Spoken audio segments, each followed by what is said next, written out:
कौन रोषे करी कौन रोषे करी भाभी मो नजरटा पालुओ उपरे पड़ा। आ पालुओ खाइबा को बहुत बढ़िया लगे। आज मु पालुओ को टिके सोरिष मसला देके भजा करी। तेबे चलतो आरंभ करवा रोषेईटा। नमस्कार, वेलकम करुच्ची मो चैनल सान्विका वर्ल्ड को। तो ये पालुओ को मु काटी देछि एभଳି भाबरे ताकू भल भाबरे पानी रे धोईदबा। तापरे आपण गैस रे ताकू अल्प पानी दे देबे, टिके हळदी एवं टिके लुण पकई ताकू भल भाबरे सिझे देबे। पालुओ समस्त को खाइबा को बहुत भल लगे।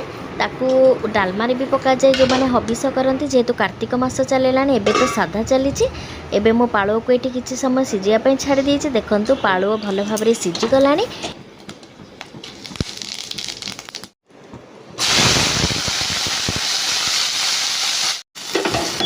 सुखिला लंका जीरा फुटे पालुओ को भल भाबरे टिके भाजी देथिबे।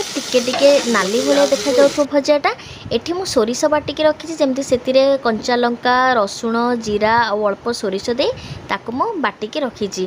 एबे सेतिरु जेतिके हमर पालुओ से परिमाण जेतिके सोरिष बटा लागिबो सेतिरे आपण पकेइकी पुणी थरे ताको भल भाबरे भाजी देबे।